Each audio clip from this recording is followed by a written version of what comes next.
Welcome in another edition of the Trey Wallace Podcast. Happy to be joined by Gators Online, Florida reporter, beat reporter, do it all, baseball aficionado, Nick Torre. Nick, what's up, bud?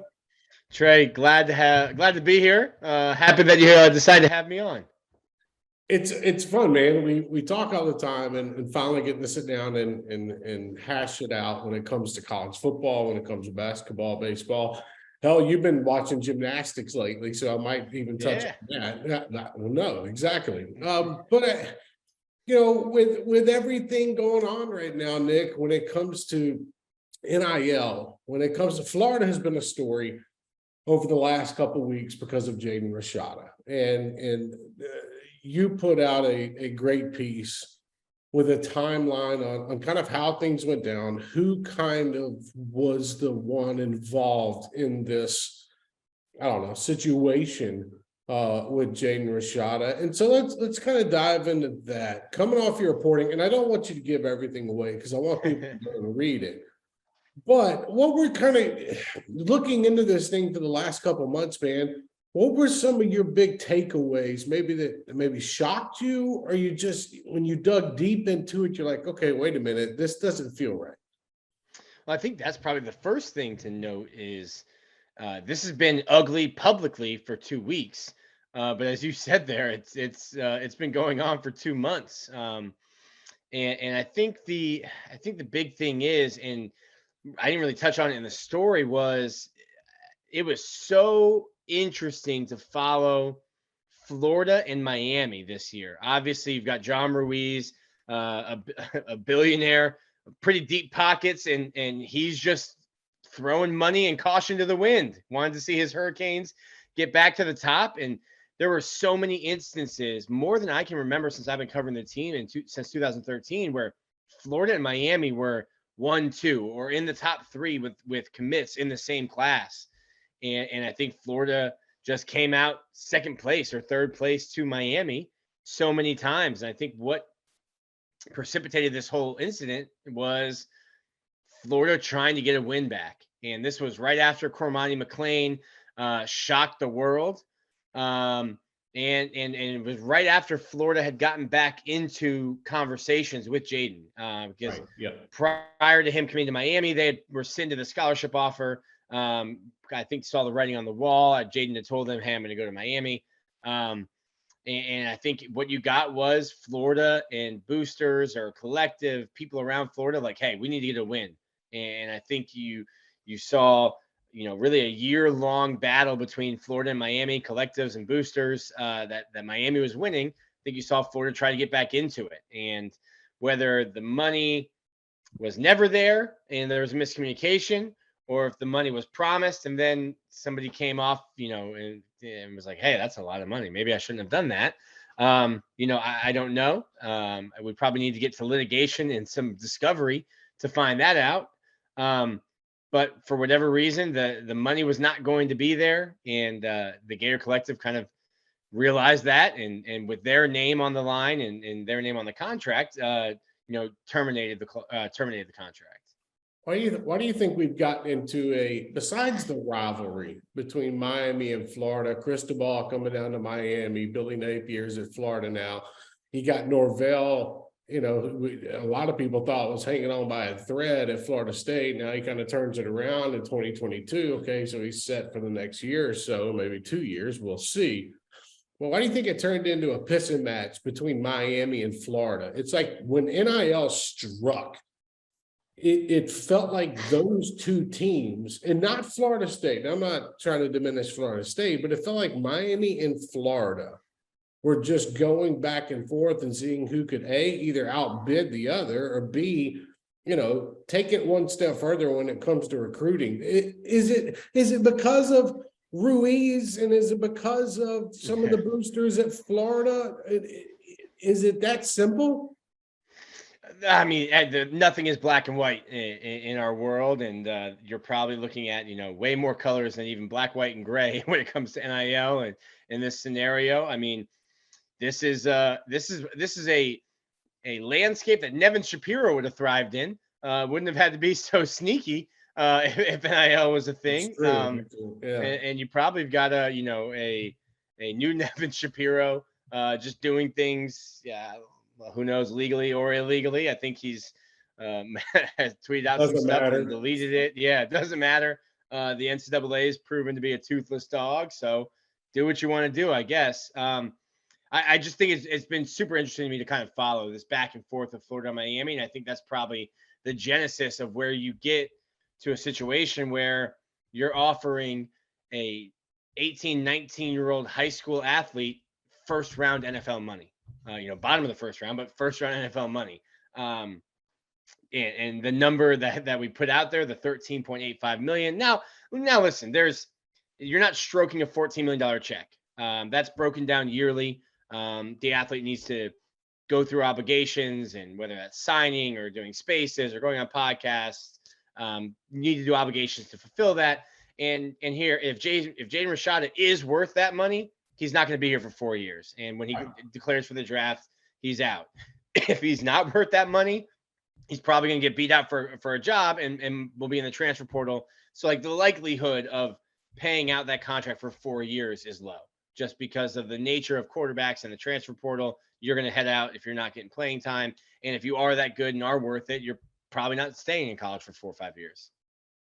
It's crazy to think about the money that is thrown around because, man, 2 years ago, 3 years ago, Tennessee's getting in trouble. There's other schools that are, walking that fine line. There are coaches that have been excommunicated from the Southeastern Conference and sent away to the NFL to pay their penance. They get punished. Nick Saban might send an assistant or two off to the NFL or any other coach and be like, okay, you got to go stay up there for a while. Before you can come back here. And it blows my mind, Nick, that when you sit back and you look at it and you realize the money that's being talked about, allegedly Nico, an $8 million contract, which is broken up into years, but then you get a player like Jaden, we could go on. There's numerous players out there making this type of money.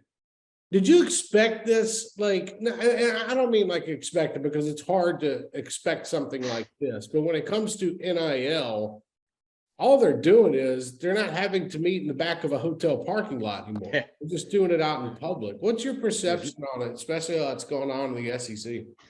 There's no more McDonald's bags, is what you're saying.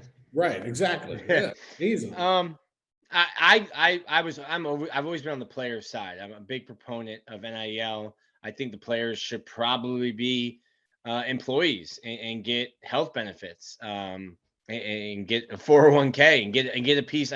We're about to get into monopoly money, cartel printing money, trying to hide money under floorboards. There's so much when this ESPN deal gets kicked in, and the players now, I think the players should get a piece of that pie. What you were never going to get. Just think about the ways that money has been spent illegally to buy players. It was always going to be at some point a pay for play in college football. And that overshadows some of the great stories, and some of, quite frankly, some of the women athletes who have these huge social media followings. And that's really where you're going to get a return on investment. And people always ask, well, why isn't Gatorade doing this? Well, especially in the Florida market, if you ask a Gator fan, hey, if you go to the gas station and you see a Powerade and Gatorade next to each other, which one are you buying? A Gator fan's not picking up Powerade. That dollar is already going to Gatorade. They don't need to, give Anthony Richardson $1 million, even though they did sponsor him last year. So I think you were never going to have a 100% honest system because NIL deals, at the heart of them, they're sponsorships. And you see 19-year-olds, 16-year-olds on TikTok getting $1 million or hundreds of thousands of dollars to post a TikTok about a brand. Essentially, an NIL deal is a sponsorship. We think we want to use your platform, pay for your platform to do this. And you've had boosters for decades. You go back to SMU before they got the death penalty. You've had boosters for decades saying, I don't care about your platform. You run really fast. You throw the ball really well. I want you to come to my school so I can brag to my other rich booster buddies at other schools that my team is better than yours. And that was always going to end up being the case for college football. it stands out. You talk about SMU, and one of the players that comes to my mind is Marcus Dupree when he went to Oklahoma. Left the state of Mississippi and tried to get back into the Southern Miss. That didn't really work out. Went out and, played in the USFL and whatnot. But no, it goes back decades. And for the people that think that it wasn't going on, and the people that think that 5-star just showed up on your campus and he's not getting any kind of compensation. Well, he loved the school just as much as you did. That's why. Right, exactly. Yeah, exactly. So it plays out in so many different types of ways. And I'm interested to see what NIL, like, I don't think we're going to see a change in like the next year, but I'm interested in like 2 years, like when, like when Oklahoma, Texas joined the conference. And I'm not using that as like I'm saying, okay, that's like a timeline 2 years from now, when we get playoff expansion, maybe that's a timeline where they figure out a better way to compensate the players, for what they're making, because they're playing more games. That's more TV money. It's more ad revenue. So, Nick, there's got to be that fine line from when the conferences finally sack up, stop keeping the money away from players, and even ESPN and CBS and NBC and Fox and whatnot. There's going to be a reckoning. I don't know what that reckoning is yet, but somebody or some team is going to stand up and make a case, and I'm interested to see how that plays out. It'll be interesting. We had Scott Strickland almost a year ago back on our podcast, and he mentioned, I see really not a Power 5, I see a Power 2. And he mentioned the SEC and the Big Ten almost separating themselves from a money, fan, eyeballs drawing perspective. And then you start to see expansion. Obviously, the SEC already had theirs. If you get to a point where the Big Ten, the SEC say, hey, the Big 12 is just adding UCF, we're good. We're not playing the same game anymore if that's who you're adding. And maybe when you get to that point where the Big Ten, the SEC separate themselves, listen, Florida played Utah this year, and I called up a buddy who covers USC, and I was like, hey, I wanted to jump on the Pac-12 coaches conference this week. He goes, oh, there isn't one. I was like, why? There was a lack of interest. I'm like, are you crazy? The columns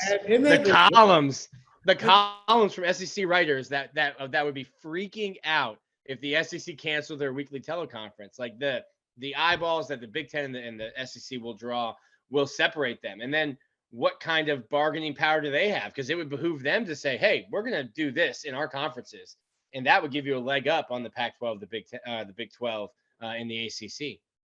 If they canceled that damn thing one time during the season, there would be a freak out. So no, and I agree. There's different layers of coverage around the country, and I think that it's starting to rear its ugly head. And there's a lot of great schools and a lot of great coverages and websites and teams out there that do it too.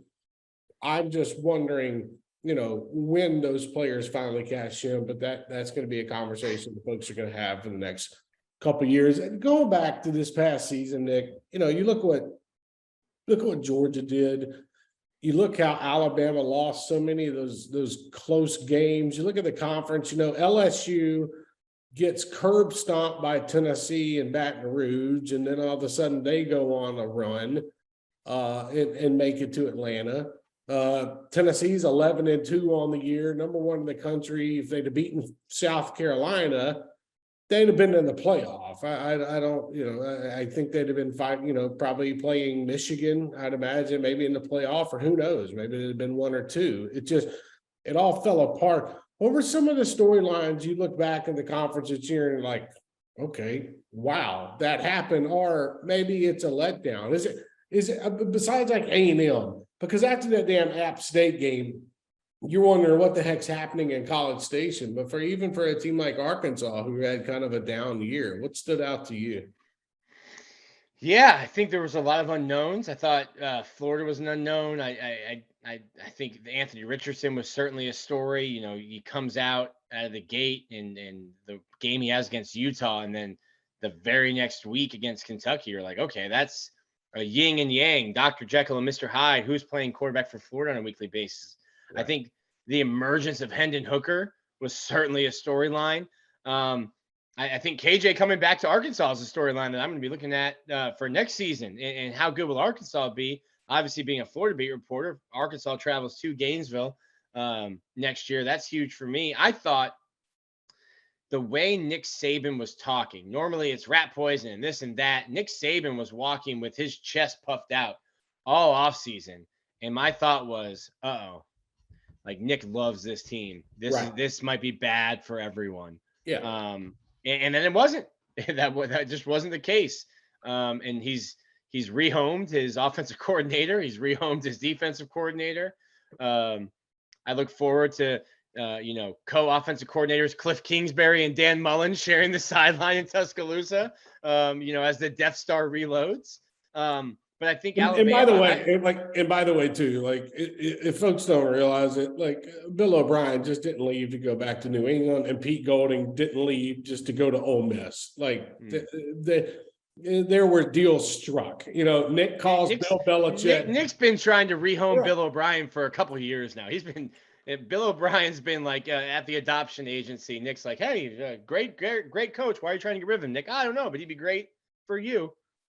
Isn't it crazy? It's just so the storylines and how things played out in the offseason, and you get into the, to what happened even during this. Were you surprised with Kentucky? Like I got, I don't say this to diminish the young man at all, because he is a competitor on the football field, but I got tired of hearing about Will Levis and the top 5 draft pick during the season. Like it goes every game that they went into, it's okay, Will Levis, he's going to bounce back. He's a potential top 10, top 5 draft pick. I don't know if that got to him, but that season for Kentucky, my goodness, that was ugly. Yeah, I think the devil works hard. Chris Jenner works harder, but nobody works harder than Will Levis's PR team. I don't get the hype. I think he's got a great arm. I think he's a tough kid. I'm a Dolphins fan. I would not be happy if the Dolphins. Oh, we don't even have a first round pick. So hey, if we use a second round pick, then sure, go ahead. But he won't be there. I thought it was really impressive the way he worked and played through his injuries. But I didn't get that. I don't know how good Kentucky will be, and then obviously. It became apparent that they weren't the same team without him, which not a slight to him or Kentucky. You take anyone's first string quarterback out of the mix, and how good would they be? What is, in your opinion, the storylines heading into next year? You got a Florida situation at quarterback where, is this going to be Graham Mertz from Wisconsin that's going to be the guy that leads the Florida on the field? You got at Tennessee, it's like, okay, we saw Joe Milton in the Orange Bowl. Can he do something like that for 12 games straight? And then you look at, like with Georgia, I'll use quarterbacks as a reference. Okay, the Stetson Bennett era is over. Is this Carson Beck? Is this Brock Vandagriff? Like, which one? There are many different storylines that you can take when it comes to this conference next year. And I'm curious about maybe one or two from you. Well, obviously the big underdog this year, Georgia, as they told it on the field after being predicted to win the SEC East, the big underdog in Georgia. I think the question marks were about the defense. You had a record number of players taken in the first round. That's a really young Georgia defense that was dominant all year. So I don't think the Georgia will probably be predicted to go 1-11 next year, or at least that's what Kirby will get the guys believing. And hey, heck of a job for Kirby Smart to actually get those guys to believe that they were underdogs at any point this season. I think it was they were the biggest like favorite in Jacksonville against Florida this year in decades, but the underdog. So I want to see. I'm not a huge Carson Beck guy, but you kind of just have to exist as the.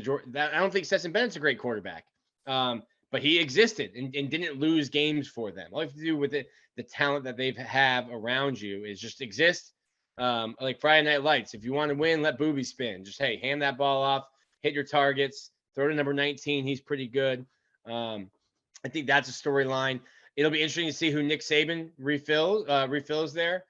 at both coordinators. I think Arkansas is a team I want to see, and I mean Kentucky getting Leary, and how does he replace there? I think Florida. I almost think Florida. What the Gator fans went through last year was year zero. I look at Florida's roster, and there are massive holes across the depth chart. You only have 3 quarterbacks. One of them, or 2 of them, are transfers. One was hurt all year, had thumb surgery before the year. So I think spring will be the law firm of Mertz and Miller battling it out for that job, and then you've got a kid in Max Brown who is going to be playing baseball this spring. I'm not sure he'll be playing baseball during the month of spring practice. You don't have many eligible arms to throw football, so they'll probably yank him off the baseball field to make sure that these other guys don't have to get rotator cuff surgery from how many passes they'll have to throw. And it's going to be interesting to me, the Bryce Young thing in Alabama. It's like, you get stuck with some of these quarterbacks in Alabama and you get used to them and they become household names. And all of a sudden, from Hurts to Tua, and I can go back further, but Hurts to you got Bryce. Okay, who's the next guy? Is it Ty Simpson? Is it Jalen Milroe? Like you have to wonder which way Alabama goes. And I think that, there's going to be a lot of talk about like some kind of redemption tour for Alabama this year, but they just got beat in some of those games. Yeah. Like their defense looked bad at times. They're a play away from losing to Texas A&M or however you want to put it. It felt like Nick Saban was searching and they had the offense, but I think the defense is what took a step back. I think that's why Pete Golding is no longer the defensive coordinator at Alabama. But I'm curious what an Alabama team looks like with a different quarterback, just as much as I am like with Georgia without Stetson Bennett, bro.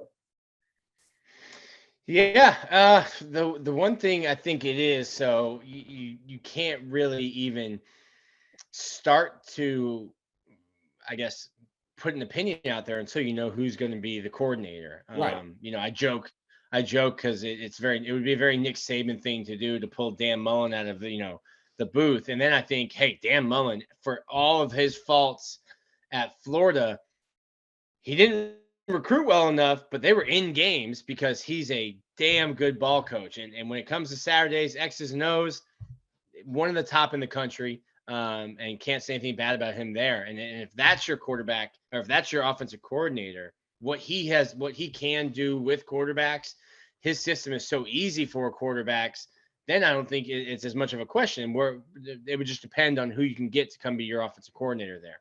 Right. Because I think the biggest thing too is I think, the whole South Carolina chatter with Dan Mullen, like he was never going to South Carolina to be the offensive coordinator. But Nick Saban gives you a call and you can go be the offensive coordinator for 2 years and then go land another Power 5 job. Like there's different routes to this. And I mean, the guy lives right outside of Atlanta, so it's not like he would have to move far. You see the pedigree of OCs that have come through and you look at that. That would be an interesting match. Dan Mullen on a Nick Saban sideline, Nick. Those are 2 interesting personalities.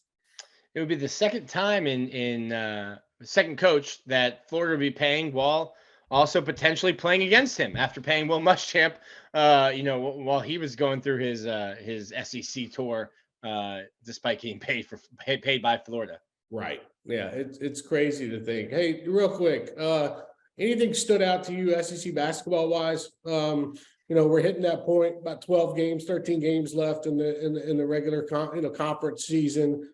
You got Alabama, you got Tennessee. It feels like we're on a collision course. And then you have a couple teams that are just they're kind of on that fringe element. I think Kentucky's kind of one of them. You want to see them continue to play better.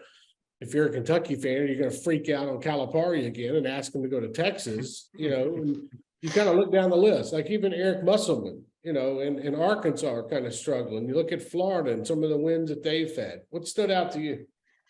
I think Kentucky being bad, and Kentucky maybe Mark Stoops being like, "Hey, told you we were a football school." Gotcha. Gotcha. And I think for Florida, that's the one I obviously watched the most. This isn't a rebuilding year. They did so much through the transfer portal, and this is an older team. And when you look at it, this is an older team through the transfer portal. They got older point guards, and when you look at teams that make runs or have been making runs in the tournament since the advent of the transfer portal, it's teams who are really old or have a legitimate lottery pick or a great point guard, somebody a great general on the court. And I think Florida, Todd Golden knows that he said before the year, the goal is to make the tournament. And some of these, Florida just got their first quad one win of the year at this point of the season last Saturday. So Florida needs to win. They've got two of their big men in Fudge and Felder are not going to be able to play, I don't think, tomorrow. So you're really going to be how many minutes can Colin Castleton play and Jason and the guys next to him. So I think Florida is going to continue to have to struggle and battle. They're going to have to get some more quality wins. But it's been interesting to see. The Florida fans have gone back and forth. There was like some Todd Fool's Golden chatter on social media after a couple losses. And then you get some wins. It's just been a time in Gainesville between going 6-7, losing at Vanderbilt, Todd Golden getting off to a rough start. I think I would have shut down our message board if they would have lost to Mike White at home. If they would have lost that Georgia game to Mike White, I would have just, hey, message board's on lockdown for a week. Don't need to deal with anything. Probably deleted the Twitter app off my phone. Put in some PTO. I would have put in some PTO.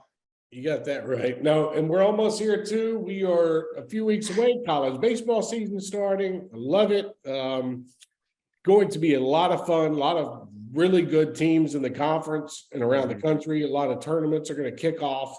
The season. It's that time of year, Nick, where I think it's really, really cool to see the Southeastern Conference have so many teams pop up, and even for a team like Tennessee, for them to come on, and have rivalries with other teams, and Sully at Florida or Van Horn at Arkansas. You look at it, just, I don't want to say it makes it better because it's not like that.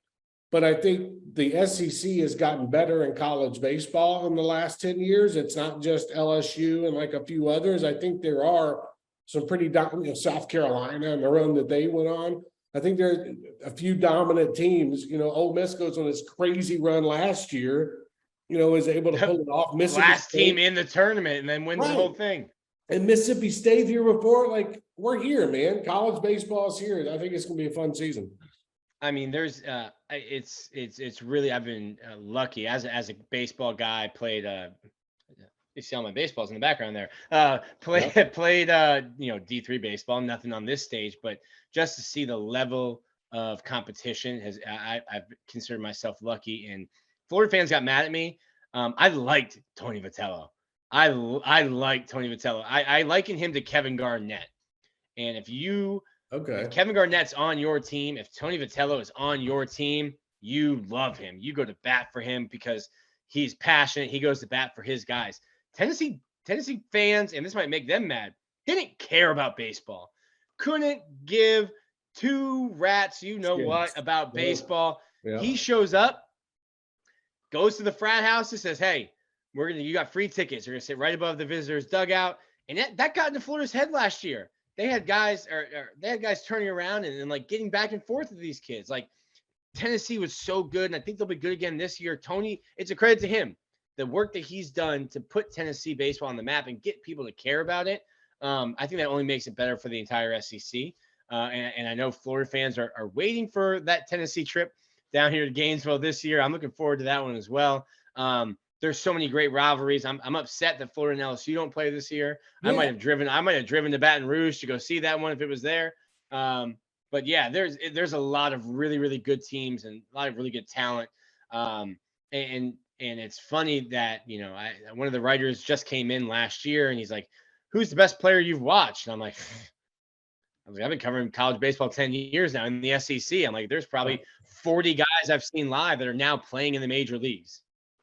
It's crazy to think how much the conference continues to grow and build upon and find new teams to get better. And with the Tony Vitello thing, I liken it to Bruce Pearl coming to Tennessee. He injected life into the program the same way Tony Vitello did, with this brashness and going out and doing things in public, riling up the fan base, pissing off the opponents. It's the same thing that goes on, and you find success. So it's going to be a fun season. I look forward to basketball season and March Madness, and we've got college baseball starting up. A lot of college football news will continue to come out. Nick, tell everybody where they can follow you. Your fantastic work, brother. It's on 3GatorsOnline.com. And depending on how you feel about me, it's at Torre on Twitter. But yeah, those are the places. Good luck. Yeah, good luck going back and forth. Nick has gotten a little bit better with his responses and replies on Twitter, so I'm kind of proud of him. So, no, we'll see. Well, I appreciate Nick joining in. I'm Trey Wallace. It's been the Trey Wallace Podcast, another edition, wrapping it up. College football news, college basketball, college baseball news coming at you over the next couple of weeks as things continue to get going. Baseball season again starts in 2.5, 3 weeks. So, going to be crazy. Stay tuned to OutKick for all the coverage of that. Thanks to Nick. I'm Trey. We'll see you next time.